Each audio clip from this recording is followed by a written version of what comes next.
Eu serei muito mais breve do que o ministro, até porque todos estávamos aqui para ver essa bela explanação do ministro André Mendonça. Estou muito honrado por mais uma vez ser convidado, meu querido presidente Kennedy, para estar neste seminário Diálogos com o Futuro, promovido pelo Tribunal de Contas do Estado, e espero em poucos minutos dar alguma contribuição para o debate. Eu queria aqui agradecer imensamente o meu querido amigo Tiago Lima, costumo dizer que ele é o embaixador do Piauí em São Paulo, viu, ministro André? E ele que orgulha o povo piauiense pela brilhante carreira junto ao Ministério Público de Contas do Estado de São Paulo, e aqui eu já torço para que ele em breve assuma como conselheiro do Tribunal de Contas de São Paulo. Se juntar ao Maxwell, a gente já vai chegando em 30% do colegiado, e se os paulistas piscarem o olho, a gente assume a maioria já também.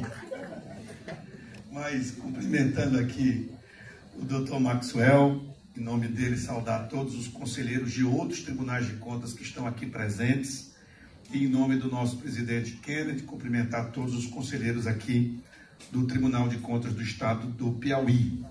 Também dar as boas-vindas, eu já sei que foram muito bem acolhidos os professores da Universidade de Salamanca, professor Nicolás e professora Maria Belém. Muito obrigado pela presença aqui no nosso estado, espero que tenham levado boas recordações dos momentos que passaram, tanto aqui na capital quanto no litoral do estado do Piauí. E também o ministro do TCU aqui, o doutor Jorge Oliveira. Seja bem-vindo à nossa terra querida e parabéns pelo trabalho à frente do Tribunal de Contas da União. E cumprimento também aqui os demais poderes aqui representados, o presidente da Assembleia, o deputado Severo, aqui a doutora Cláudia Seabra, procuradora-geral de Justiça do Estado do Piauí, recém-empossada, e também aqui a doutora Carla Iasca, que representa a Defensoria Pública do Estado do Piauí. Também cumprimento o desembargador Técio, o desembargador Bozon, que são do Tribunal Regional do Trabalho, e também nos honram com a presença. Em nome deles, saudar todos que estão aqui presentes, as autoridades, os servidores desta casa, que está completando 126 anos. É o tribunal, meu querido Edilson, mais longevo do Brasil, é o Tribunal de Contas do Estado do Piauí, mesmo que o conselheiro Edilberto do Ceará tenha dito ontem que lá no Rio de Janeiro encontraram alguma coisa em Niterói. Eu acho que ele estava brincando, e nós não vamos abrir mão dessa marca do Estado do Piauí, de ser a Corte de Contas mais antiga do Brasil. Mas, ministro André Mendonça, primeiro dizer da satisfação que temos em recebê-lo aqui no Estado do Piauí. Tenho certeza que o senhor foi muito bem acolhido em nosso Estado, até porque, como eu coloquei numa palestra que virou um pequeno livro que eu fiz, eu costumo dizer que a grande vocação do povo piauiense é a vocação para educação, hospitalidade e boa-fé. Nós temos essa cultura, essa marca. Isso vai do pobre ao rico.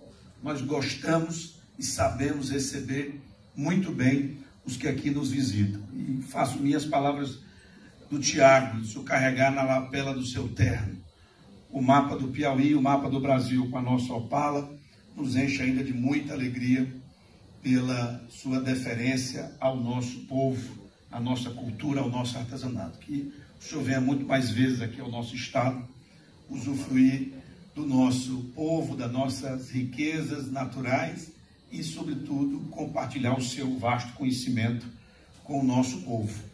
E eu quero aqui dizer, basicamente, que o discurso que eu ia fazer era exatamente igual ao do ministro André Mendonça.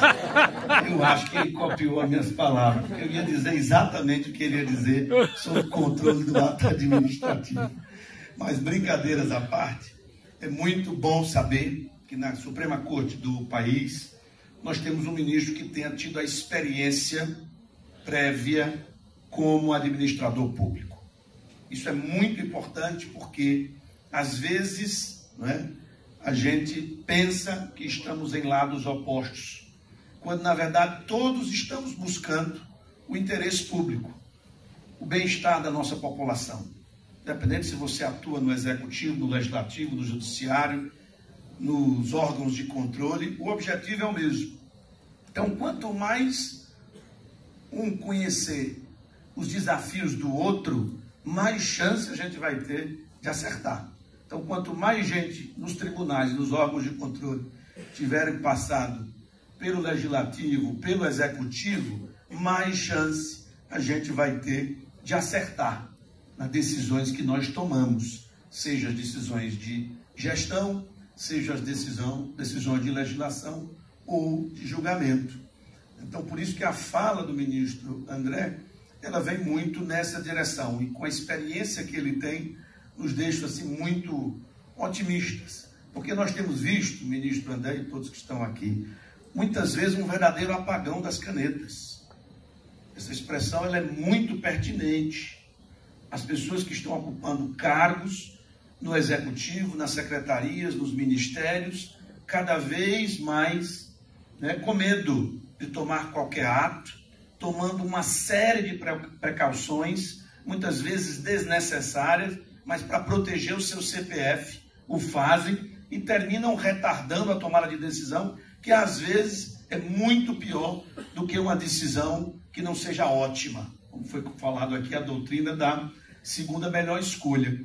Então a gente realmente tem essa preocupação. Às vezes dificuldade de atrair talentos para a gestão pública do executivo por causa disso, do medo, do receio da tomada de decisão. E isso às vezes pode atrapalhar muito o próprio interesse público.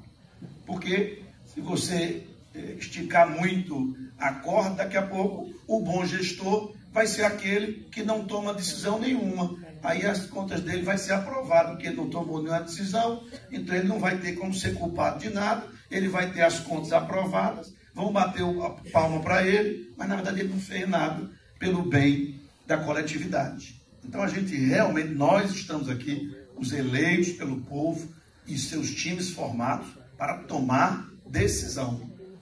Tomar decisão várias por dia. Eu acho que eu devo tomar 200 a 300 decisões por dia. Ainda mais com o WhatsApp, que facilita muito a comunicação. Então, se a gente não tiver esse ambiente de cooperação, ou de deferência, ou desse espírito de deferência aos atos administrativos, claro que resguardados esses princípios, que muito bem foram colocados aqui pelo professor André Mendonça, pelo ministro André Mendonça, a gente vai dificultar muito o objetivo de fazer o melhor pela coletividade, pela sociedade. Então eu realmente fiquei assim muito tocado pelas palavras, maneira bem cartesiana, bem didática que o ministro André colocou aqui, e me somo, obviamente, a esse entendimento que ele expressou aqui. Então eu realmente gostaria de lhe agradecer, ministro, também por essa sua visão. Eu quero aqui também complementar um pouco, meu querido Tiago, um pouquinho do que eu vi no último slide da palestra da professora Maria Belém, que ela citou um escrito de Confúcio, que se você quer planejar o longo prazo de 100 anos, você tem que educar pessoas. E eu queria levantar aqui exatamente esse ponto, Como é difícil para nós, gestores, sobretudo os eleitos pela população, tomar decisões pensando no longo prazo, dado que nós temos um sistema político eleitoral que nos força muitas vezes a estar focando apenas no curto prazo. Então esse é um desafio enorme do Brasil. Então a revisão do sistema político eleitoral, da forma das eleições, talvez seja a reforma mais urgente que o Congresso Nacional tem que deliberar, e a gente está vendo que está andando, não sabemos se vai chegar se vai nadar e morrer na praia novamente, mas nós estamos otimistas, porque fica quase impossível o gestor pensar no longo prazo, tomar as decisões mais importantes para a transformação social com esse aspecto muito ruim de você estar todo o tempo sendo forçado a pensar no curto prazo, porque são eleições a cada 2 anos, num sistema que é absolutamente exótico em relação ao mundo inteiro, porque não é nem um voto em lista, não é nem um voto distrital, é um voto da forma como é feito aqui, e que é muito ruim para o desenvolvimento de políticas de longo prazo. E no caso do Piauí, nós temos nos esforçado para dedicar uma boa parte do nosso tempo, do nosso prestígio, do nosso orçamento para fincar políticas públicas que vão ter repercussão no longo prazo. Inclusive, não vão repercutir para a nossa popularidade no curto prazo. E o grande destaque, é claro, que é a educação, que a gente está focando como a principal política pública para transformar o patamar de desenvolvimento do estado do Piauí. Então, quando a gente ousa colocar todas as escolas do estado do Piauí em tempo integral, essa não é uma decisão fácil. Essa é uma decisão difícil, tanto que nunca foi tomada por nenhum outro governador. Mas como nós estamos priorizando a educação como meta de transformação do estado, nós tomamos uma decisão firme de fazer, independente das consequências fiscais que isso gera. Mas governar é escolher prioridades. Então nós escolhemos essa prioridade, que eu tenho certeza que vai ser a maior transformação que nós vamos ter, porque para transformar um lugar nós precisamos transformar as pessoas, formar melhor. E além disso, meu caro ministro André, todas as escolas com a educação profissional e técnica, porque entendemos que a educação brasileira ela é muito academicista. Há uma distância entre o mundo da educação e o mundo do trabalho, no ensino básico e até mesmo no ensino superior. Então é algo que o Brasil precisa corrigir, porque nós já estamos investindo 6% do PIB em educação. Nós, governadores e prefeitos, somos obrigados constitucionalmente para investir 25% da receita do Estado em educação. Então, como justificar que nos indicadores internacionais estamos nas últimas posições, se agora não é o problema do recurso em tese, se nós já estamos investindo mais do que a média da OCDE? Então, eu vejo que há um problema de metodologia. E por isso que eu bato muito nesta tecla, que pelo menos o ensino médio, ele tem que ser todo ele, na verdade, todo o ensino básico tem que ser de tempo integral. Essa é a grande meta que o Brasil deveria buscar.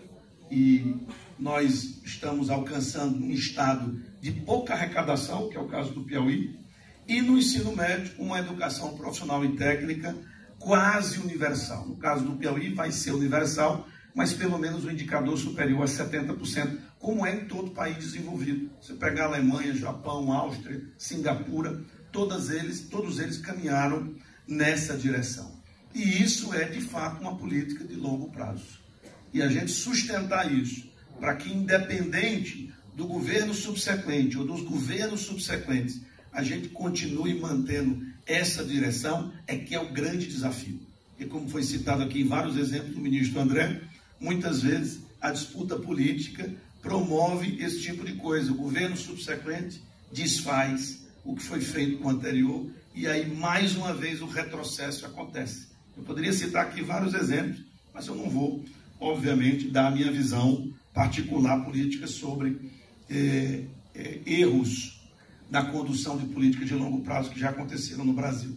Então, o papel das Cortes de Contas, o papel dos demais poderes no meio de um sistema político eleitoral dificílimo que nós temos no Brasil, é tentar ao máximo garantir que essas políticas públicas, as boas decisões tomadas, sejam perenes, respeitando, claro, a discricionalidade de cada gestor. Então, não é uma tarefa fácil e por isso que a gente fica muito feliz de ver a Corte de Contas do Piauí com esses diálogos com o futuro, buscando discutir temas que afetam o dia a dia dos gestores e dos órgãos de controle, para poder aperfeiçoar o seu processo de decisão e cada vez mais a Corte cumprir o seu papel de orientar para melhor uso do recurso público.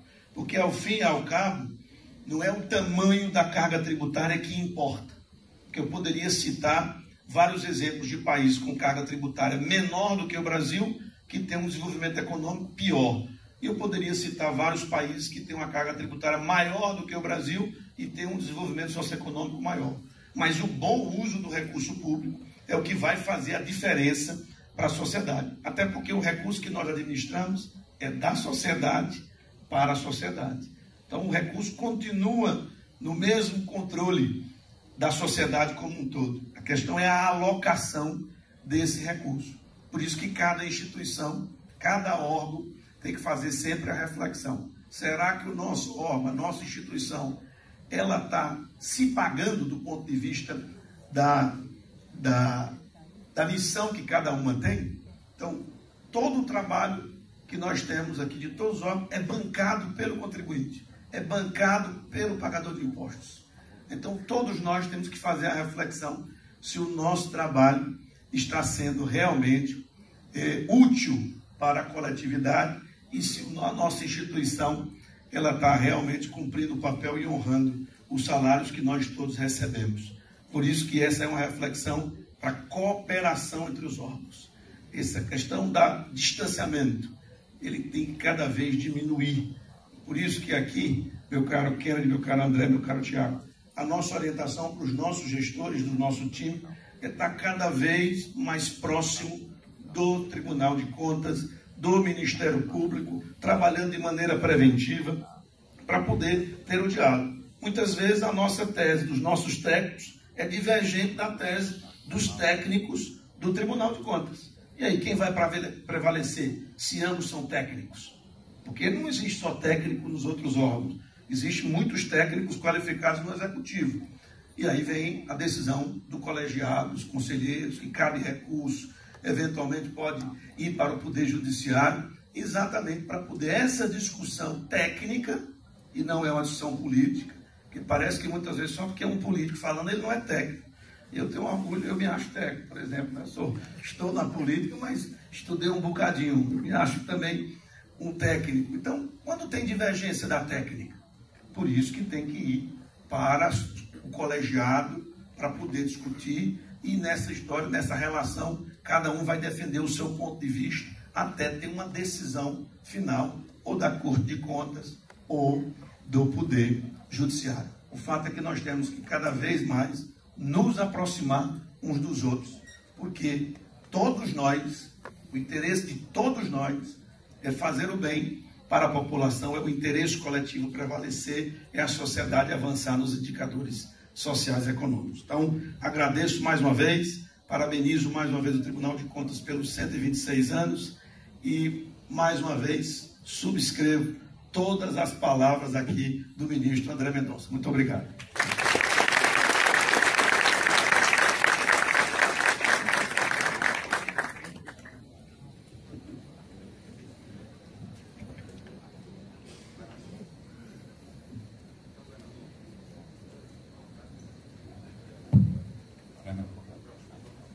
Governador, Piauí hoje tem o privilégio de ter alguém com a sua capacidade, o seu preparo, com o seu tempo de dedicação de estudo para dedicar à causa pública.